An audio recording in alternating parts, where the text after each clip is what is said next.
하나님 말씀 보겠습니다. 요한복음 12장 23절부터 26절까지입니다.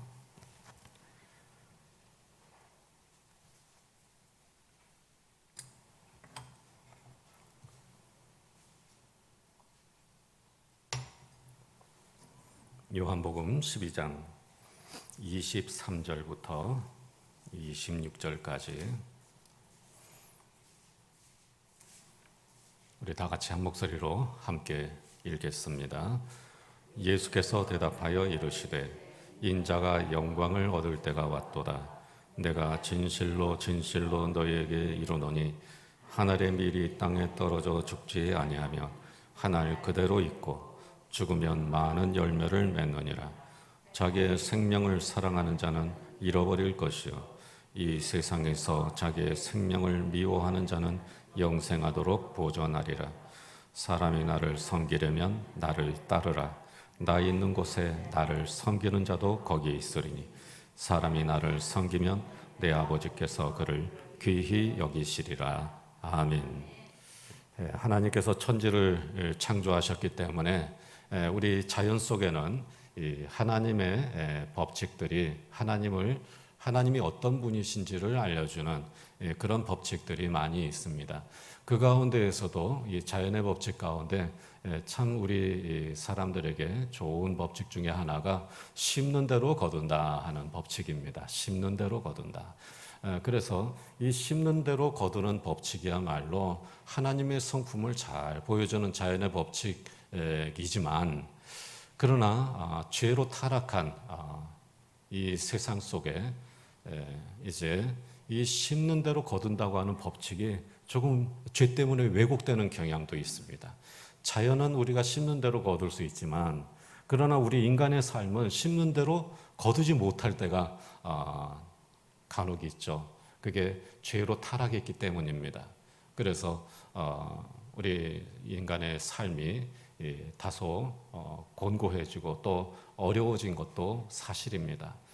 사실 열심히 일하고 열심히 또 성실하게 투자하고 또 성실하게 심으면 그 심은 것만큼 좋은 것들이 이렇게 거두어져야 되는데 우리 사회생활을 할 때에는 사실 죄로 타락한 사회이기 때문에 그대로 안 되는 경우가 간혹 있습니다.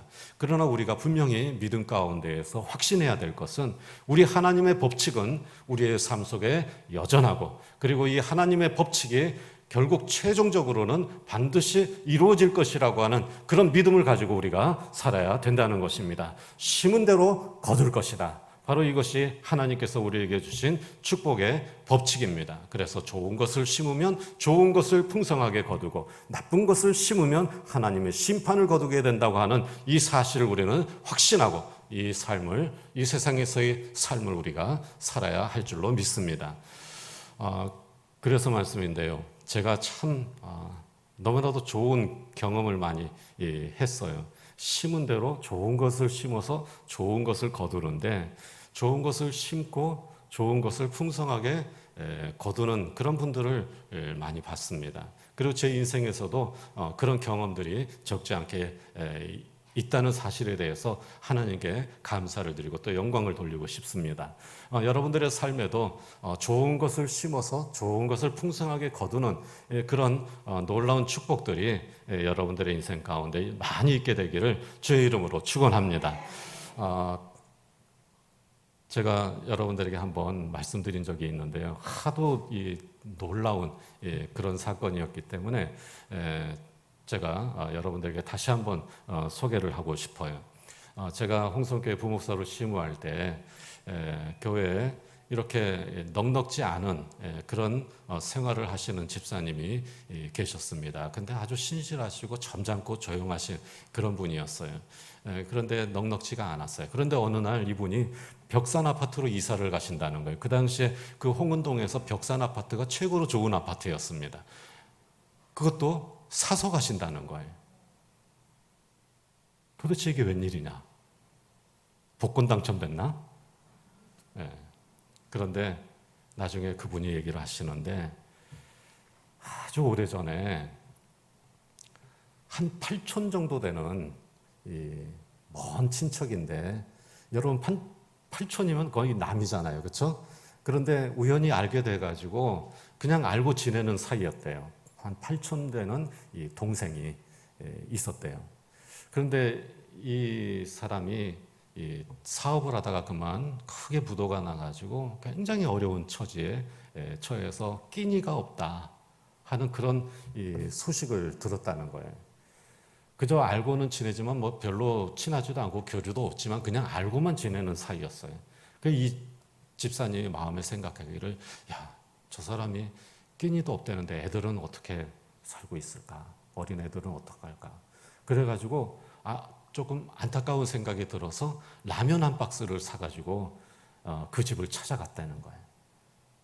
그 라면 한 박스 주면서 기도하고 힘내시라. 어떻게 해서든지 살아봐야 되지 않겠느냐. 힘내시라. 하나님 믿고 열심히 일어나시라 하면서 돌아왔대요.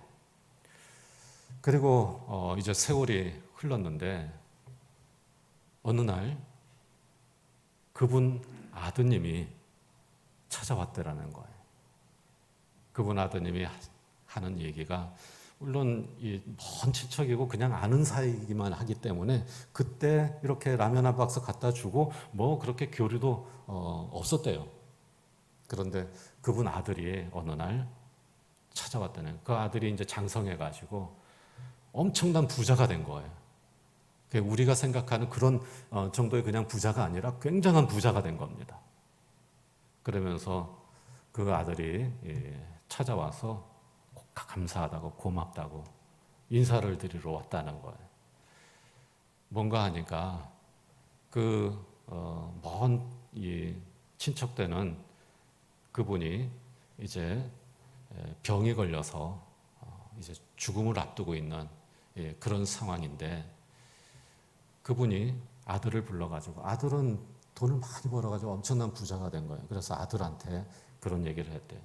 얘야, 내가 평생 잊을 수 없는 고마운 분이 한 분 계시는데 우리 먼 친척인데 친하지도 않은데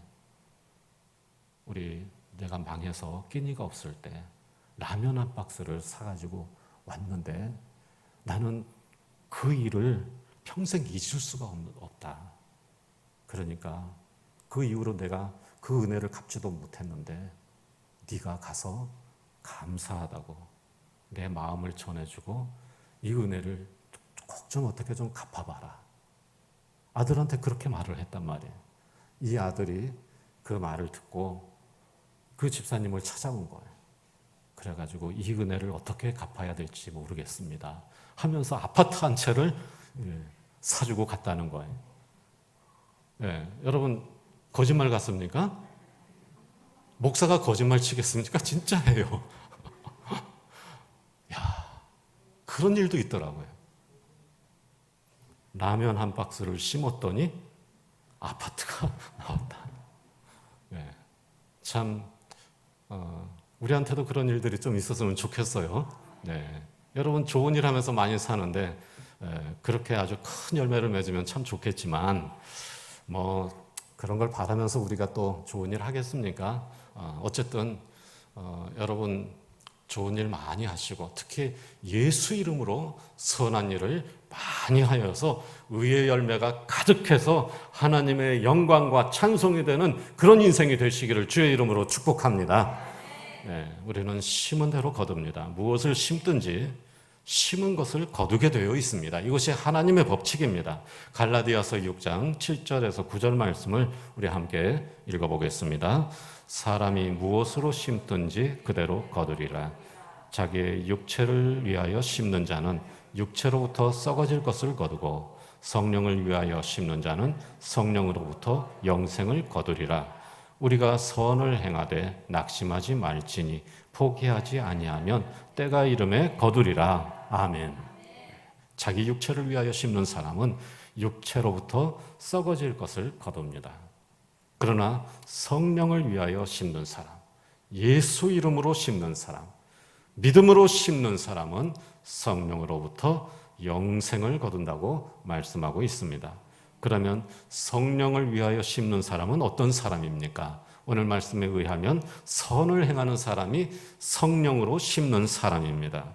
포기하지 않고 선한 일을 심는 사람은 때가 되면 좋은 것을 거두게 될 것입니다. 이 선한 일이라고 하는 것은 그냥 착한 일이 아니라 예수 이름으로 선한 일을 하는 것입니다. 예수 이름으로 선한 일을 하는 사람이 바로 성령으로 심는 사람들이고, 성령으로 심는 사람들은 영원한 생명을 얻을 뿐만 아니라 영원한 좋은 열매를 거두게 될 줄로 믿습니다. 하나님께서 각 사람에게 그 행한 대로 보응하시기 때문입니다. 로마서 2장 6절부터 8절 말씀을 우리 함께 읽어보겠습니다. 하나님께서 각 사람에게 그 행한 대로 보응하시되 참고 선을 행하여 영광과 존귀와 썩지 아니함을 구하는 자에게는 영생으로 하시고, 오직 당을 지어 진리를 따르지 아니하고 불의를 따르는 자에게는 진노와 분노로 하시리라. 아멘.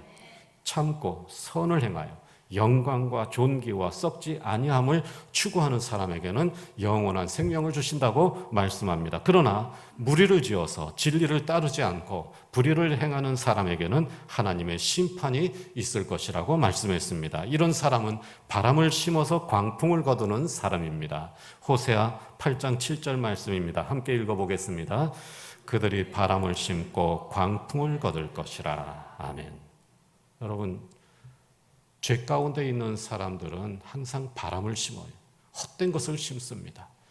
그저 심을 때는 그냥 헛된 것 심지만 별거 아닌 것 같지만, 그러나 거둘 때를 보면 광풍을 거두게 되는 것입니다. 하나님의 심판을 거두는 겁니다. 그리고 재앙을 거두는 것입니다. 이것이 타락한 인류의 역사입니다. 호세아 선지자는 바로 죄로 말미암아 타락한 사람들은 이렇게 바람, 헛된 것을 심어서 나중에 광풍이라고 하는 재앙을 거두는 인생이 바로 죄악된 인생이요 타락한 역사라고 말씀하고 있는 것입니다. 그러므로 좋은 것을 심는 인생이 되시기를 축원합니다. 선한 일, 영광스러운 일, 가치 있는 일, 존귀한 일, 예수 이름으로 하는 일, 바로 그러한 것들을 심는 인생이 되시기를 축복합니다.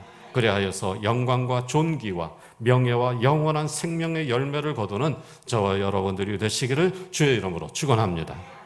오늘은 하늘의 미랄처럼 땅에 떨어져 많은 사람의 인생을 복되게 하고 어두운 시대에 빛을 비추어 하나님의 영광을 아름답게 드러낸 믿음의 선배들을 소개하려고 합니다. 우리 한국교회 믿음의 선배들, 미랄처럼, 하늘의 미랄처럼 땅에 떨어져서 많은 열매, 많은 아름다운 열매를 통하여서 하나님께 영광을 돌린 그런 사람들이 얼마나 많은지 모릅니다. 제가 다 소개해 드릴 수 없지만 오늘 세 분만 여러분들에게 소개를 해드리도록 하겠습니다. 첫 번째로 소개할 분입니다. 1889년 10월 호주 장로교에서 파송한 데이비스 선교사님이 우리나라에 왔습니다. 데이비스 선교사님은 서울에서 5달 동안 어학훈련을 받고 파송 지역인 부산으로 갔습니다. 그런데 부산으로 가는데 여러분, 도보 여행입니다. 도보 여행. 이 당시에 호주 장로교 선교 파송은 이 한국 선교 파송은 비공식적인 것이었어요. 그래서 이 선교 후원이 많지 않았습니다. 미국 북장로교, 남장로교 이런 데는 공식적으로 한국 선교사를 파송을 했지만 호주는 아직 그게 없어. 캐나다도 예산이 없어서 그게 안 되고 있었습니다. 호주 선교사로 파송을 받았는데 이분이 기차를 못 타고 간 건 바로 이 다른 교통수단을 이용하지 못한 것은 바로 호주 선교 파송 선교사였기 때문에 도보 여행입니다. 통역군과 짐꾼을 대동하고 가는데 수원을 지나서 공주를 거쳐서 추풍령 고개를 넘어서 1500리길을 걸어서 20일 만에 부산에 도착을 했습니다. 너무 힘든 여행이었습니다. 데이비스 선교사님은 무리한 여행으로 피로가 겹쳐서 여행 도중에 천연두에 걸리고 말았습니다. 게다가 폐렴까지 겹쳐서 마지막 5일 동안은 아무것도 먹지 못하고 기어가다시피 걸어서 간신히 부산에 도착을 했습니다. 그러나 안타깝게도 데이비스 선교사님은 부산에 도착한 바로 그 다음 날 결국 숨을 거두고 말았습니다. 부산으로 파송받아서 죽을 고생을 하면서 거길 갔는데 도착하고 그 다음 날 세상을 떠나고 말았어요. 참으로 허무한 일입니다. 시작도 못 해보고 끝이 난 겁니다. 그러나 여러분, 이 소식이 호주에 알려지자 호주 장로교회 교인들을 중심으로 데이비스 선교사의 꿈을 이루자 하면서 한국 선교를 위해서 기도하며 헌금하기 시작했습니다. 그리고 마침내 1891년 10월에 호주 장로교회에서는 공식적으로 한국 선교사로 4명의 선교사 가정을 파송을 했습니다. 맥케이, 맨지스, 포셋, 페리 등으로 구성된 개척 선교단이 부산에 도착해서 데이비스 선교사님이 묻힌 그 무덤 아래 터를 잡고 본격적인 부산 선교를 시작을 했습니다. 이 일을 계기로 100여 명의 호주 장로교 선교사님들이 한국 선교사로 헌신을 했습니다. 이렇게 데이비스 선교사님은 하늘의 미랄처럼 우리나라 부산 땅에 조용히 떨어져 아무도 모르게 묻혔지만 그 미랄이 많은 열매를 맺어서 부산의 수많은 영혼을 구원하고 부산에 많은 교회를 세우게 되었던 것입니다. 두 번째 소개할 분입니다. 1893년 12월 캐나다 출신의 젊은 목사님이 우리나라에 왔습니다. 나이는 32살, 이름은 윌리엄 맥켄지였습니다. 맥켄지 선교사님은 교단이나 선교부의 파송을 받지 않고 독립선교사로 우리나라에 왔습니다. 이분도 역시 이 캐나다 장로교 선교부에서 정식으로 파송을 받으려고 찾아갔어요. 찾아가서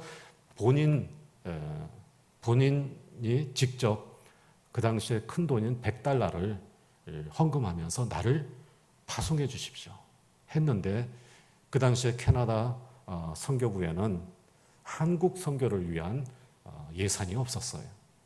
중국이나 인도나 이런 곳에 선교사들을 많이 보냈지, 그 당시에는 이 조선이라고 하는, 일본에도 선교사를 보냈지만 조선이라고 하는 이 나라에는 보내지 않았단 말입니다.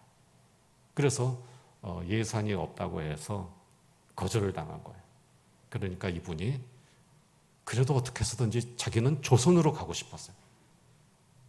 그래서 독립 선교사로 선교부의 파송을 받지 않고 자비를 들여서 홀로 독립 선교사로 한국에 온 것입니다. 그리고 1894년 초에 황해도 소래에 정착해서 소래교회 초대 목사가 되었습니다. 소래교회는 우리 한국교회 역사에서 최초의 한국교회로 유명하죠. 이 소래교회는 선교사님들이 오시기 전에 1885년도에 이미 건립이 됐습니다. 그래서 오랫동안 목사가 없이 교회가 운영이 되다가 비로소 이때 맥켄지 선교사님이 오심으로써 초대 목사가 된 거예요. 소래교회 초대 담임 목사로 부임을 하게 된 것입니다. 그런데 이 맥켄지 선교사님은 다른 선교사님들과 좀 다른 점이 있었어요. 일반적으로 선교사님 그 당시에 우리나라 위생 환경이나 또 여러 가지 환경이 좋지 않고 또 위험했기 때문에 주로 자기들만의 구역을 만들어서 거기에 집을 짓고 또 교회를 짓고 그 아래 병원을 짓고 그 아래 또 학교를 짓고 이렇게 해서 이 선교부가 집단으로 이렇게 거주하면서 생활을 했어요. 그런데 이 선교사님은 그럴 만한 재정적인 능력도 없고 그럴 만한 협력자도 없습니다. 그러니까 이분은 그냥 우리 한국 사람들과 같이 섞여 살았어요. 그래서 한복을 입었습니다. 갓도 쓰고 한복을 입고 상투 틀고 갓 쓰고, 그리고 음식도 서양 음식을 먹지 않고 그냥 한국 사람들하고 어울려서 한국 음식을 먹었어요. 그리고 거주지도 양관이라고 해서 그 당시에 서양식 건물이 아니라 그냥 초가집 움막 하나, 거기에서 살았단 말입니다. 그런데 이게 문제인 거예요. 그 당시에 이 서양 외국 젊은 사람들은 이 한국의 위생 환경에 적응할 수 있는 저항력이 없었습니다. 그래서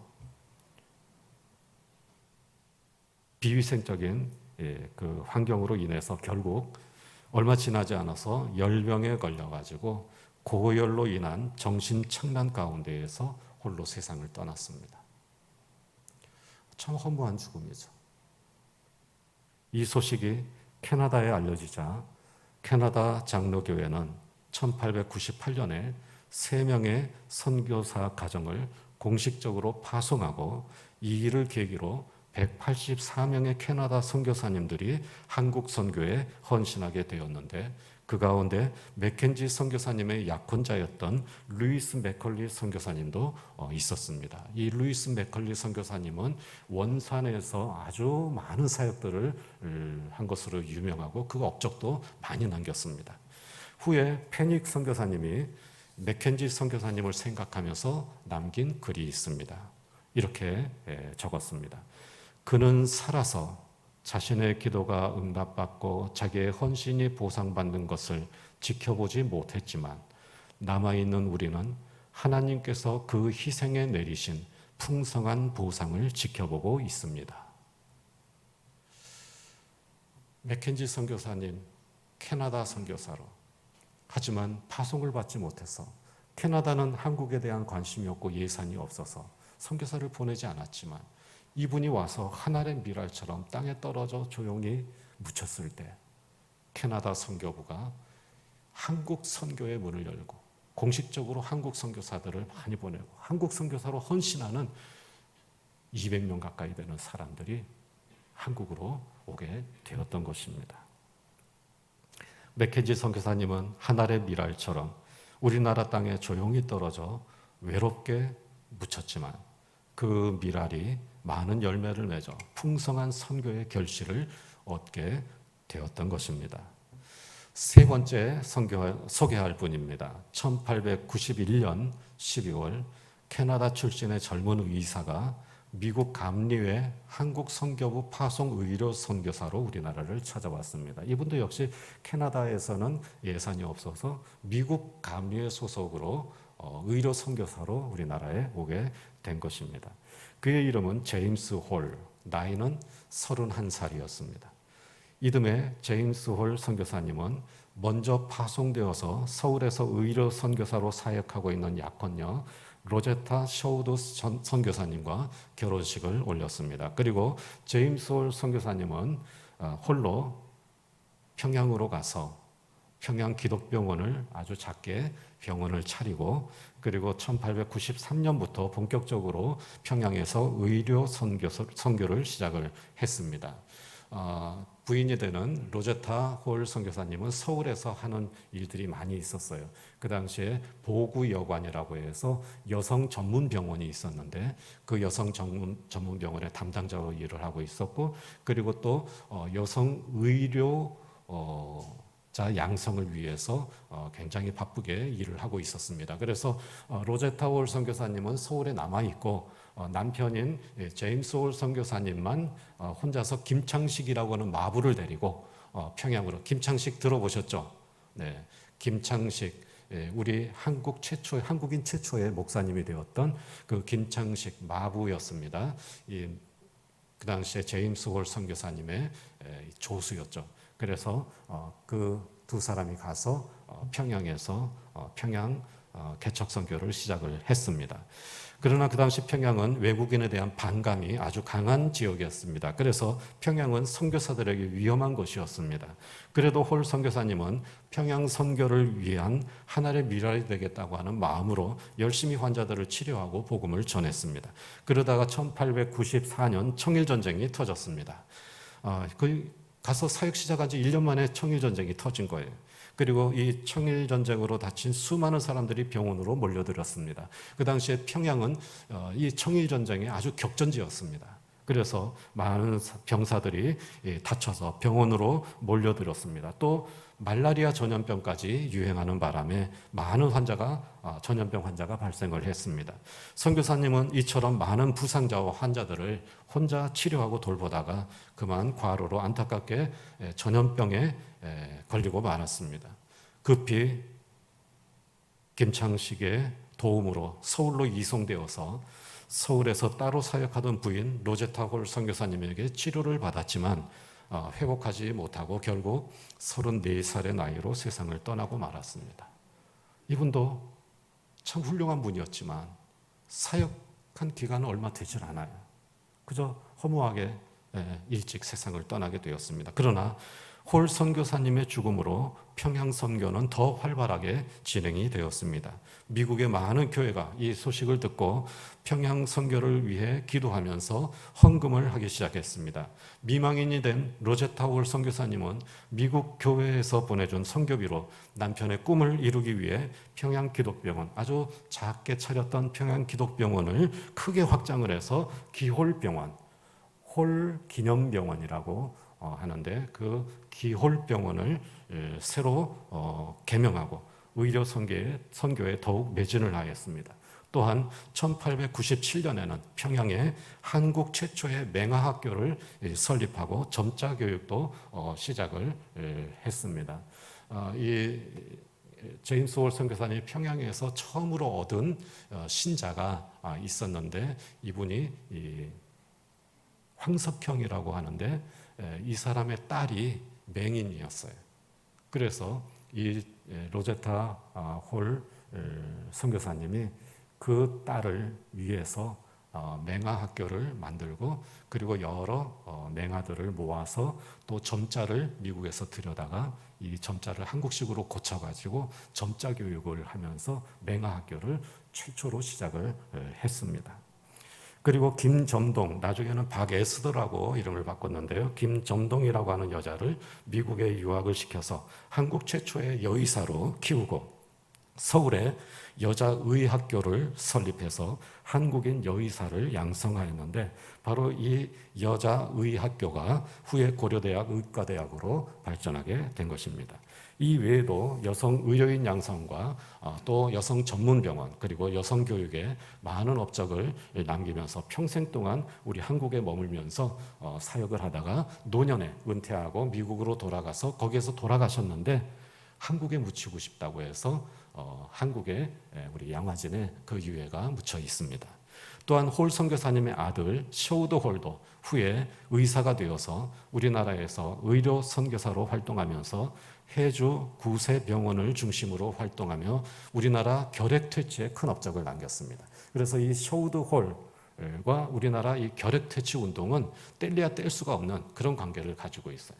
그래서 이 셔우드 홀을 통해서 우리나라 결핵이 정말 많이 퇴치가 되고 그리고 크리스마스 실이라고 하는 거 아시죠? 그것도 이 셔우드 홀 선교사님이 처음으로 시작을 한 것입니다. 그 외에도 이 제임스 홀 가문에 남은 여러 가지 우리 한국 근대사에 미친 영향들을 이루다 말로 표현할 수 없을 정도로 많은 업적들을 남겼습니다. 하늘의 미랄이 땅에 떨어져 묻히면 많은 결실을 거두게 되듯이 한 사람의 가치 있는 삶이 땅에 떨어져 묻힐 때 많은 사람을 구원하고 어두운 세상을 밝히는 빛이 되는 것입니다. 제임스 홀 선교사님은 평양에서 선교를 시작할 때 이렇게 말을 했습니다. 만일 하나님이 한 사람을 희생시켜서 이 도시의 문을 여실 생각이시라면 나는 그 희생자가 되기를 피하지 않겠습니다. 제임스 홀 선교사님은 마치 하늘의 미랄처럼 평양 땅에 조용히 떨어져 묻혔지만 그 미랄이 많은 열매를 맺어서 평양 선교의 문을 활짝 열고 우리나라의 근대 의료와 교육에 큰 업적을 남길 수 있게 되었던 것입니다. 예수님께서도 말씀하셨습니다. 24절 말씀을 함께 읽어보겠습니다. 내가 진실로 진실로 너희에게 이르노니 한 알의 밀이 땅에 떨어져 죽지 아니하면 한 알 그대로 있고 죽으면 많은 열매를 맺느니라. 아멘. 예수님께서도 한 알의 밀알처럼 인류의 역사에 조용히 떨어져 인류 구원의 역사를 이루셨습니다. 그리고 예수님께서 이렇게 말씀하셨습니다. 26절 말씀을 함께 읽어보겠습니다. 사람이 나를 섬기려면 나를 따르라. 나 있는 곳에 나를 섬기는 자도 거기 있으리니 사람이 나를 섬기면 내 아버지께서 그를 귀히 여기시리라. 아멘.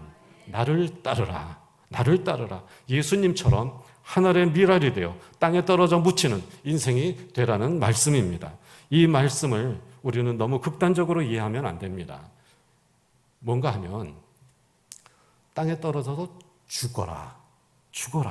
죽어야 된다. 그렇게 말씀하시니까 이 말씀은 우리도 예수님처럼 죽어야 한다고 극단적으로 생각을 하기가 쉽습니다. 그러나 이 말씀은 우리도 예수님처럼 죽어야 한다는 말이 아닙니다. 우리는 예수님도 아니고 그리고 예수님처럼 죽을 필요도 없습니다. 우리가 중요한 것은 우리가 죽든 살든 우리의 삶을 이 땅에 심어서 열매를 맺는 인생을 살아야 한다는 그런 말씀입니다. 죽으라는 말씀이 아니라 죽든 살든 우리의 삶을, 우리의 인생을 이 땅에 심어서 좋은 열매를 거두라는 말씀입니다. 로마서 14장 8절 말씀을 우리 함께 읽어보겠습니다. 우리가 살아도 주를 위하여 살고 죽어도 주를 위하여 죽나니 그러므로 사나 죽으나 우리가 주의 것이로다. 아멘. 살아서도 예수님을 위해 사는 삶을 이 땅에 심고 죽어서도 예수님을 위해 살다 죽는 삶을 이 땅에 심는 것입니다. 그러므로 무엇을 심든지 그 심은 대로 거둘 것이라는 말씀을 다시 기억하시기 바랍니다. 갈라디아서 6장 7절에서 9절 말씀 다시 한번 읽어보겠습니다. 사람이 무엇으로 심든지 그대로 거두리라. 자기의 육체를 위하여 심는 자는 육체로부터 썩어질 것을 거두고 성령을 위하여 심는 자는 성령으로부터 영생을 거두리라. 우리가 선을 행하되 낙심하지 말지니 포기하지 아니하면 때가 이름에 거두리라. 아멘. 자기 육체를 위하여 심는 사람은 육체로부터 썩어질 것을 거둘 것입니다. 그러나 성령을 위하여 심는 사람은, 예수 이름으로 심는 사람은 성령으로부터 영원한 생명을 거둘 것입니다. 그러면 성령을 위하여 심는 사람은 어떤 사람이라고 말씀했습니까? 선을 행하는 사람입니다. 예수 이름으로 선을 행하는 사람입니다. 예수 이름으로 사는 사람입니다. 포기하지 않고 선한 일을 심는 사람은 때가 되면 좋은 열매를 거두게 될 것입니다. 그러므로 좋은 일, 선한 일, 거룩한 일, 예수 이름으로 하는 일들을 통하여서 그것을 심어서 열매를 거두는 사람들이 되시기를 축원합니다. 그리하여서 좋은 열매, 선한 열매, 거룩한 열매, 예수 이름의 열매를 거두는 하나님의 사람들이 되시기를 주의 이름으로 축복합니다. 마지막으로 오늘 하늘의 미랄처럼 땅에 떨어져 많은 열매를 거둔다는 말씀을 생각할 때 이것만큼은 꼭 기억하시기 바랍니다. 이 말씀은 절대로 우리가 죽어야 된다는 말씀이 아닙니다. 인생을 심으라는 말씀입니다. 내 인생을 이 땅에 심으라는 것입니다. 나의 삶을 이 땅 위에 심으라는 것입니다. 나 자신을 심으라는 그런 말씀인데, 여러분을 심으면 거기에서 무엇이 나올 것 같습니까? 여러분이 땅에 떨어져 묻히면 거기에서 무엇이 나서 자랄 것 같습니까? 저나 여러분이나 모두가 심은 대로 거두게 될 것입니다. 우리의 인생을 이 땅에 심되 예수 이름으로 사는 인생을 심고 예수 이름으로 아름다운 열매를 거두고 남기는 성도들이 되시기를 축원합니다. 좋은 미랄, 선한 미랄, 거룩한 미랄, 예수 이름으로 살다가는 미랄이 되어서 하나님과 역사 앞에 많은 열매를 남길 수 있는 저와 여러분들이 되시기를 주의 이름으로 축원합니다. 그래서 빌립보서 1장 11절 말씀으로 여러분을 축복합니다. 예수 그리스도로 말미암아 의의 열매가 가득하여 하나님의 영광과 찬송이 되시기를 주의 이름으로 축복합니다. 기도하겠습니다. 하나님 감사합니다. 우리 하나님을 알게 하시고 우리 예수를 믿게 하시고 성령 안에서 구원받은 인생을 살게 하시니 감사합니다. 이 인생을 이 역사에, 이 시대에, 이 땅에 묻기 원합니다. 아버지 하나님께서 축복하여 주시고 끝까지 참고 선한 일을 감당하여 저희들이 묻힐 때 그곳에서 아름다운 열매가 가득 맺히는 귀한 역사가 있게 하여 주시옵소서. 저희들의 인생이 오롯이 묻힌 곳에 저희들의 자녀들이 복된 인생을 살 수 있는 귀한 은혜가 있게 하여 주시옵소서. 우리 주 예수 그리스도 이름으로 기도하옵나이다. 아멘.